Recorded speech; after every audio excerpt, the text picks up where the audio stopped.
good evening and welcome to the national broadcast. I'm Malsha Dharmavardhana. Good evening, I'm Lakshita Singha, and to start off, we take a quick look at the top stories for tonight. Intellectual Committee report on the destroyed building of archaeological importance has been presented to the Prime Minister. The President says a country devoid of narcotics will be inherited to the future generation. The Prime Minister says that he is not a leader who says one thing to the north and another thing to the south. Ranil Wickremesinghe says a stable government has to be formed for the development of the country. Chairman of the Election Commission says even those who are being subject to quarantine will be accorded the opportunity to vote. Many developed and developing countries of the world face many problems due to the corona pandemic.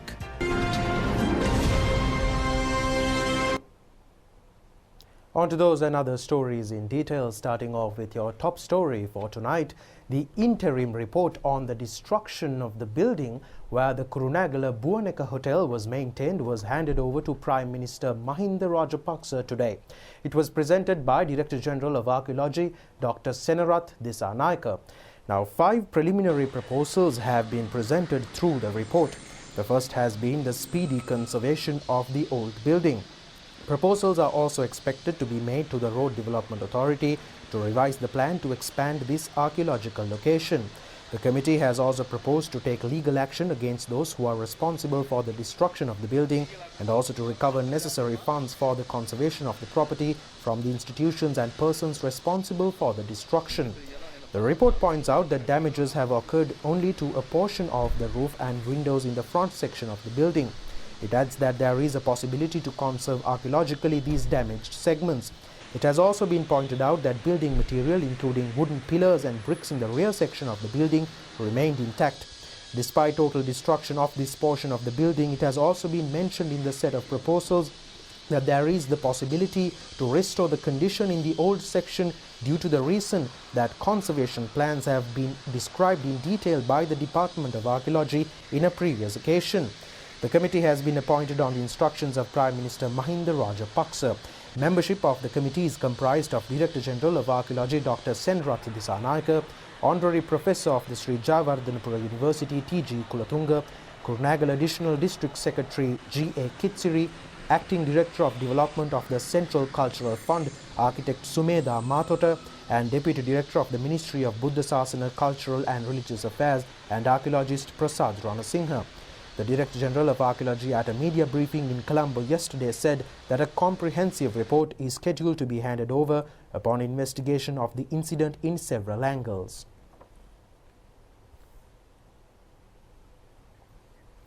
Director General of Archaeology Dr. Senarath Dissanayake said that it has been reported to him that there is a hidden objective in the undertaking. There is a group who is making use of the incident to fulfill their objectives.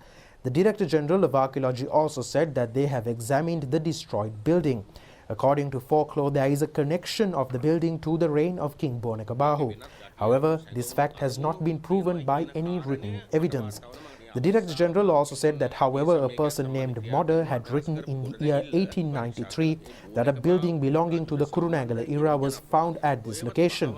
However, it is also believed that this building was destroyed during the Kandyan period and parts of this building were used to construct another building. However, Modder did not mention anything regarding this building. Some constructions had also reported to have been carried out in 1990. The most prominent front section of the building is being preserved. Welcome back as we take a look at more stories from home. President Gotabaya Rajapaksa says that a country freed from the drug menace will be inherited to the younger generation. Addressing several public rallies in the Gampaha district to consolidate the victory of the Sri Lanka Podujana Peramuna, the President has said that he will implement courageously all measures to be taken by a government to control the problem. President Gotabaya Rajapaksa has attended a public rally in front of the Kiribati Common Market Complex organized to establish the victory of candidate Prasanna Ranavira. The President on this occasion has focused attention on the request made by the general public to construct an apartment complex on behalf of residents of Paliyagoda who are constantly being subject to flood threats and to erect a pumping station in Petiyagoda. They have also requested not to halt investigations on the Easter attacks by any means. The President has also focused attention on the town development plan of Kiribatigoda and Paliyagoda. Minister Prasanna Ranatunga and candidate Sisira Jayakodi were also present on this occasion.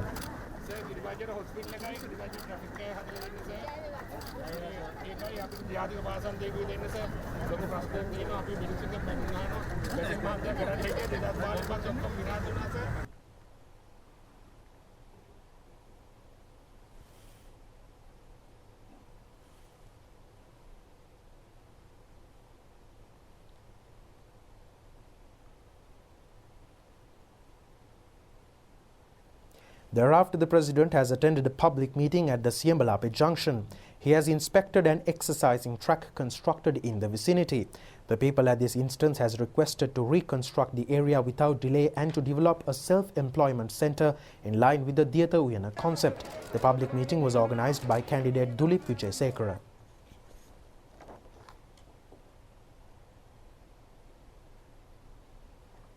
The President has then attended a public meeting organised in Talupitiya to consolidate the victory of candidate Lasantha Alagiyawanna.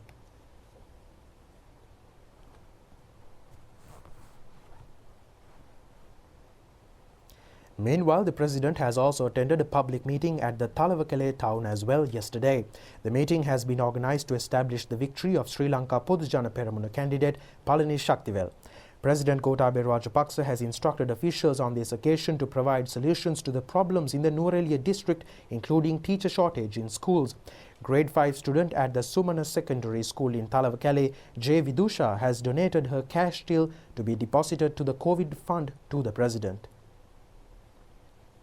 Thereafter, the President has attended a public rally held at the Pundaluaya Urban Council grounds. SLPP candidate Rameshwaran has organised the event.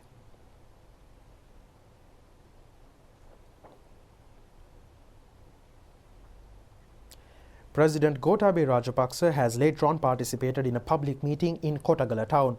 He has focused his attention on the shortage of official residences of divisional health officials on this occasion. The meeting was organised by Jeevan Tondaman. A public rally to establish the victory of candidate Kanagapati Kanagaraja was held at the Norwood Tondaman grounds. The President, upon arrival, was engaged in a friendly discussion with the people and focused attention on their problems. The President has instructed C.B. Ratnayaka to provide a divisional secretariat division office to the Norwood town.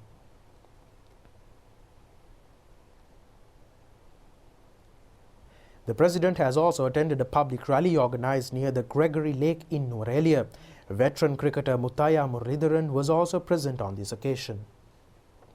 A public meeting organised to consolidate victory of Sri Lanka Podujana Peramuna candidate Arulanandam Philip Kumar was held at the Muscalia town. The President was accorded a warm welcome on this occasion. Requests of small children are numerous and innocent in nature. Only people with extreme sensitive minds are able to listen to such requests.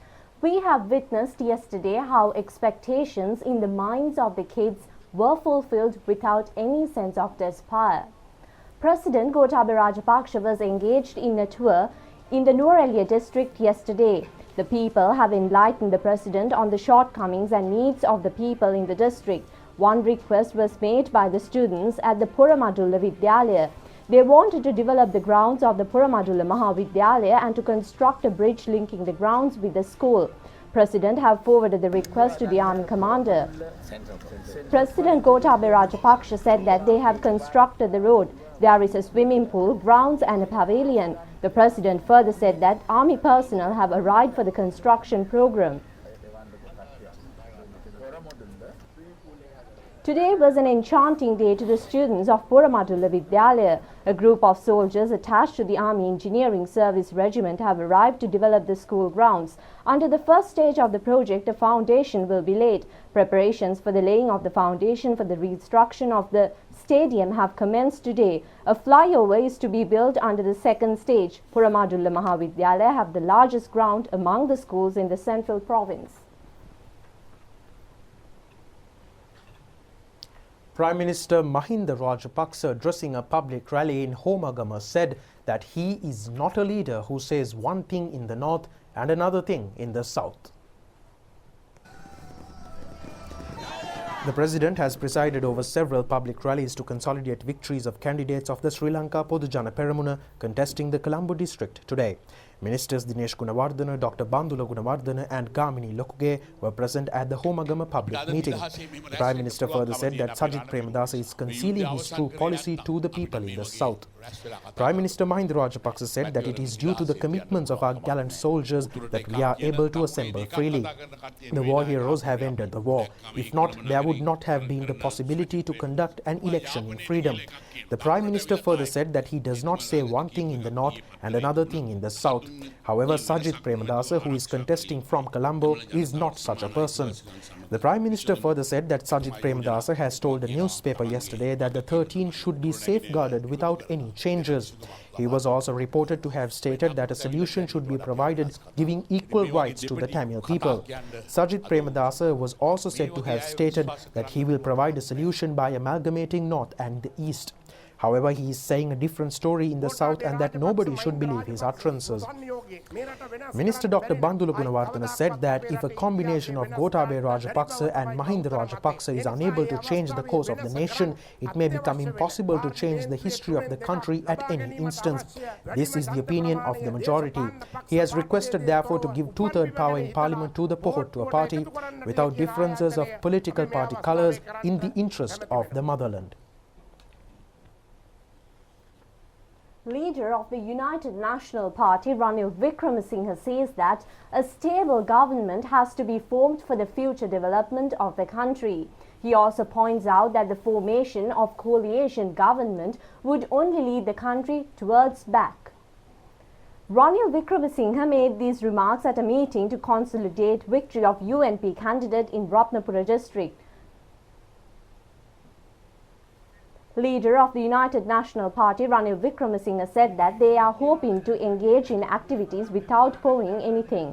He also said that they need a majority to form the UNP government. There is no need to establish a government through the joining of 2 or 3 parties. There is also no use to give support to any other party in this connection. The UNP leader added that they need to implement their own policies. They also need to work with the President and the Cabinet. He also said that it is extremely clear that all activities have to be carried out under the 19th Amendment. Only one party should be given the parliamentary powers. He added that it could be done only through the UNP. Another propaganda meeting of the UNP was held in Hatton Town yesterday, presided over by Ravi Karunanayake. Now, meanwhile, leader of the Samagi Jana Balawegaya, Sajith Premadasa, says that a state administration based on latest technology will be established under his leadership. He points out that this would enable to have an understanding to resolve people's problems expeditiously. Leader of the Samagi Jana Balawegaya, Sajith Premadasa, said that the only force that would provide systematic solutions under a democratic political setup is the Samagi Jana Balawegaya. He also said that they have prepared a plan that would enable the Prime Minister to have a good understanding on the daily routine in more than 51,000 villages in the country through means of modern technology by pressing a button in a computer. The Samagi Jana Balawegaya meeting was also held in Bandarawela. Ambassador of Pakistan in Sri Lanka, Mohammad Saad Khattak, said that the bilateral relations with Pakistan and Sri Lanka have been maintaining in an extensive manner since ancient times. He has expressed hope of expanding ties in future as well. Defense Secretary Major General Kamal Gunaratne said that the security relations between the two countries are being carried forward extensively. These opinions were expressed at the occasion of presenting medals and certificates to the Army officials who have completed the Pakistan Staff Security Diploma course, which was held at the Army base Sapuga Skandar. The Ambassador of Pakistan in Sri Lanka, Defense Secretary Major General Kamal Gunaratne, and Army Commander Shavendra Silva were also present at the event organized by the High Commission of Pakistan.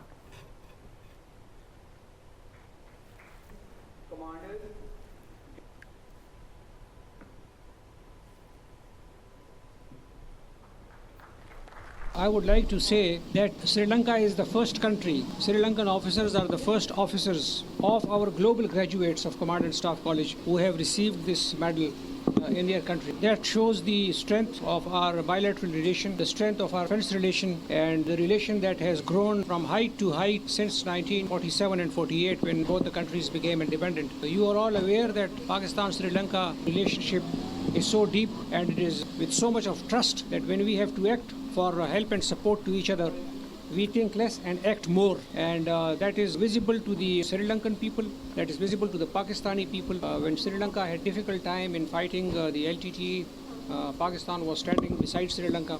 When Pakistan was having difficult time in 1971 war, when Pakistan had difficult time in war against terrorism and there was no cricket being played in Pakistan, it was the Sri Lankan team that came to Pakistan and again restored international cricket in Pakistan. So that is the type of relationship we have with each other. This ceremony today was one such event which further proved that the friendship between Pakistan and Sri Lanka will even grow.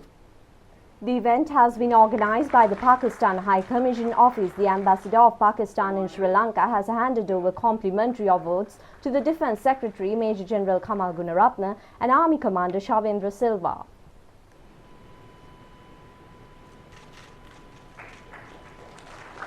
Since the evolution of Pakistan today, our relations have been growing from strength to strength, day by day, through the mutual trust built on the pillars of political, economic, cultural, educational, and most importantly, through the defense diplomacy and cooperation.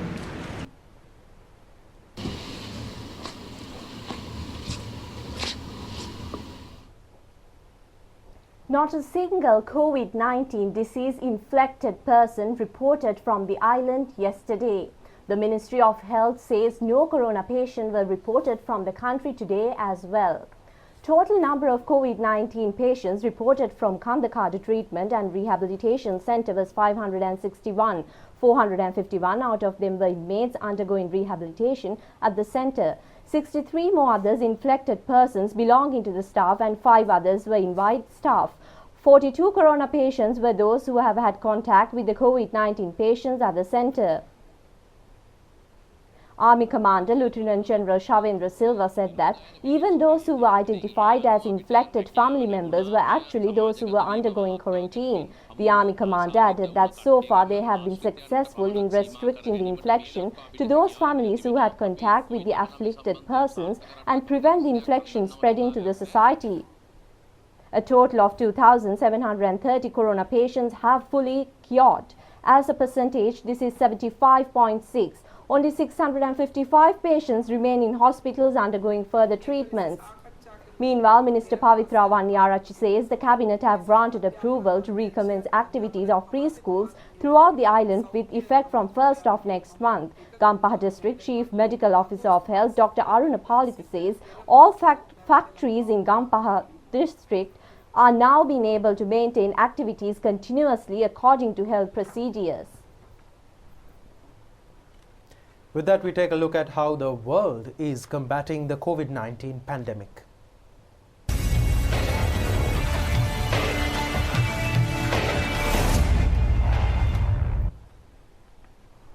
The number of coronavirus cases continues to grow around the world, with more than 15.1 million people have now been infected globally.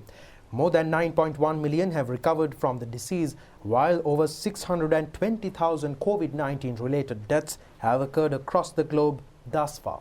Meanwhile, almost 900,000 new COVID-19 cases and nearly 22,000 deaths were reported last week in the Americas. The novel coronavirus continues its march across Latin America. More than 3.5 million people in the region have been infected with COVID-19. With more than 150,000 deaths, Latin America has the second highest mortality rate. The consequences of the pandemic are a strain on the region's fragile healthcare systems despite early and drastic government restrictions. 4 of the 10 worst affected countries worldwide are in Latin America, with Brazil having reported more than 2 million confirmed cases. Peru and Mexico both have around 350,000 and Chile with 330,000.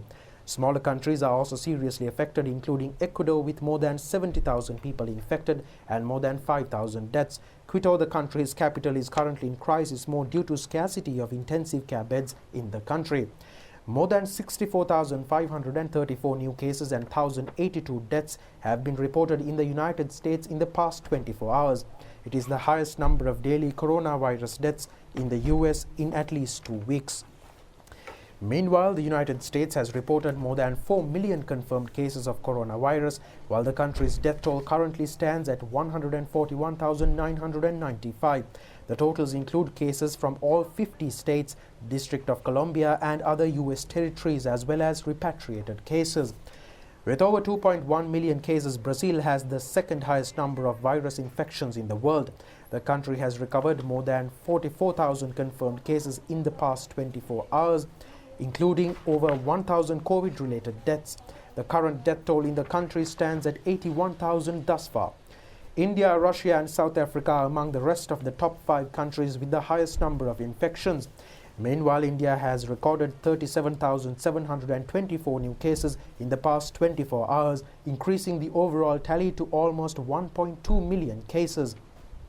South Africa has well over half of the confirmed coronavirus cases on the African continent, as the country is now a global hotspot. The country has recorded over 381,000 cases, including 5,000 deaths. And in Australia, the city of Melbourne has ordered residents to wear masks in public starting today, after the country reported a record spike of over 500 new cases.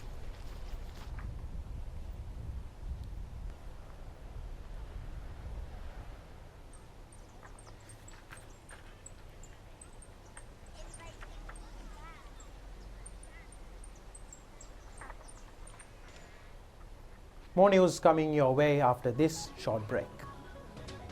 Prima Kotumi. Stay safe, eat hot.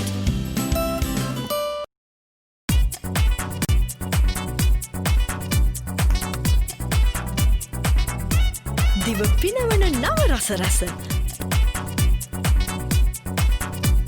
Prima Treats Meve Rasasade. Welcome back. And in more stories from home, Prime Minister Mahinda Rajapaksa says that around 70% of voting is expected at the forthcoming general election, scheduled to be held on the 5th of next month, by judging the higher percentage of votes cast at the recently held postal voting of the poll. This observation was made when German ambassador for Sri Lanka and Maldives John Rode, who has completed his service period, called upon the Prime Minister at the Temple Trees. The German envoy on this occasion has expressed his views on bilateral relations between the two countries. It has also been pointed out that the foreign policies of Sri Lanka and Germany remain unchanged. 66 years of diplomatic relations between Germany and Sri Lanka have also been recalled at the meeting. The German ambassador has also informed the Prime Minister that they are hoping to set up 2 training centers in Mathura and Ratmalana, similar to the Sri Lanka German Training Center set up in Kilinochchi in 2016. We continue with more local stories. The Election Commission has decided to grant 2 additional days to mark postal ballots. It has been disclosed at a media briefing of the Commission held in Colombo today that 25th and 26th of this month have been reserved for this purpose. Chairman of Election Commission Mahinda Deshapriya said that the Commission decided to grant the additional time for casting postal votes commence 8:30 am to 3:30 pm on Friday the 25th and also 9 am to 12 noon on Saturday the 26th. The voters could cast their votes at the district secretaries in the respective districts on these days. The chairman further said that if there is a further decrease in marking of postal ballots, they could consider on giving more opportunities for postal voting in weeks starting from 27th of this month.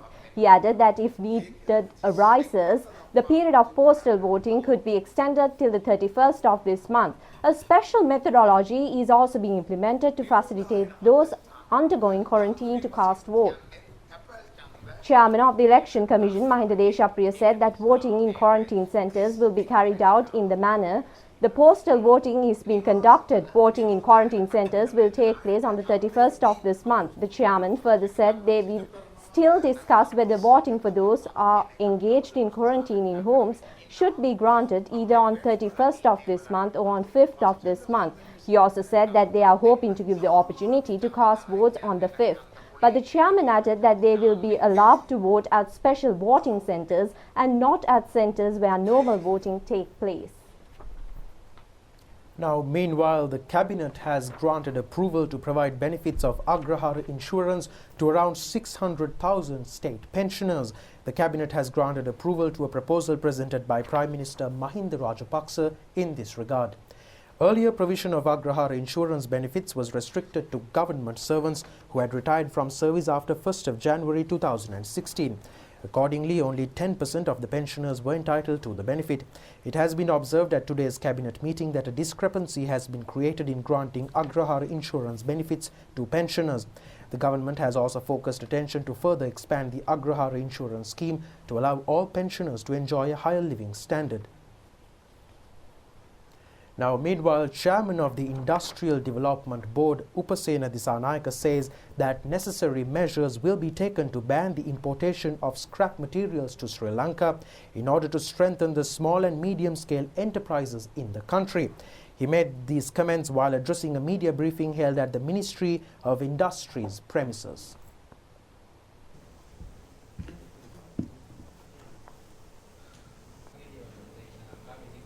We have banned exportation of scrap materials, ferrous and non-ferrous base. So in that sense, there were so many discussions and all the stakeholders were summoned, and we had rounds of discussions, and finally we have now banned exportation of scrap materials so that the local industry, especially SME, will have enough access to raw materials. With that, we have identified there is a huge issue for SMEs in terms of access to finance. For that, IDB has taken a very positive step with People's Bank. We have signed an MOU in order to facilitate SME sector financial issues with the bank. In that context, IDB will be working together with the bank plus with the industrialists. We will make the industrialists suitable candidate for the formal banking sector, so that the access to finance issue will be able to sort out to a certain extent. Also, IDB is working very closely with SLIM, Sri Lanka Institute of Marketing, developing the market space for local industries, especially SMEs. So for that, actually, we will be having very shortly another MOU with SLIM, so that we can support the SMEs to promote their product to the local market in terms of promoting their products to the local markets as well as to the government. Government being the largest purchaser in terms of value, IDB has been working with other agencies to enable a government procurement process to offer domestic preference, especially for the SMEs. In there, we are already having a certain framework to work out. Also, IDB will take care of the quality and standards issues faced when these tenders are floated, so that local industry people can participate those tenders under the clause of domestic preference. Former Marketing Director of Sri Lanka Rupavahini Corporation, Sanath Dalwata, says that there has not been any mentioning in any auditing report that the national television has incurred losses due to election propaganda advertisements for Prime Minister Mahinda Rajapaksa during 2015 presidential election period, or that any arrears had to be recovered. He made these remarks giving evidence before the Presidential Commission investigating political victimization yesterday. The former SLRC Marketing Director, presenting the relevant annual accounts to the Commission, further said that annual accounting reports of the corporation does not state of any loans to be reimbursed or that there had been loan arrears. Sanath Dalwata also told the Commission that bribery commission officials have created influence to him to prepare false reports. He added that the Jatika Sevaka Sangamaya had made political impact. He also said that the Bribery Commission has obtained reports from him 3 months after payment of all charges for propaganda advertisement. A sum amounting 44,512,744 rupees have been received according to an agreement reached between the relevant advertising agency and the Rupavahini Corporation. He further said that further payment of 3.2 million rupees has also been made. Sanath Daluwatta also said that it was he who had prepared documents pertaining to owing of more than 144 million rupees for the advertisements according to the influences of the Bribery Commission. The cost of advertising has been decided upon accordance to an agreement of the advertising agency and the chairman and the director board of the corporation. Daluwatta added that the prices have been fixed based on popularity received by Rupavahini Corporation during that period. He also said that the then chairperson had taken the decision and created political influences on him on the knowledge of Jatika Sevaka Sangamaya affiliated to the United National Party and the Workers' Union affiliated to the Janata Vimukti Peramuna. The inquiry of evidence have taken place before a 3-member panel of judges comprising Judge of the Supreme Court Upali Abeyratna, former Appeals Court Judge Chandra Ekanayaka and former DIG Chandra Fernando. The first Perahera of the Asala festival of the historic Ruhunu Kataragama Mahadevalaya has paraded the streets last night. A small crowd has participated in the event according to health guidelines.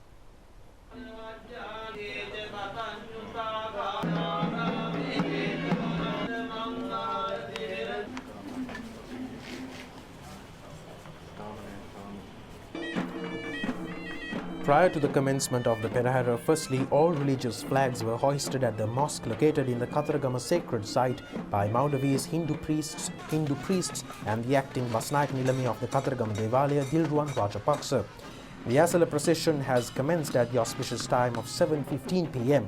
The Perahera, which has commenced at the Devala premises, has paraded along Main Street to Valliamman Devalaya. Stay tuned with us. International stories coming your way after this short break. That's all the stories we have for you tonight. We'll see you tomorrow at the very same time. Good night. Good night.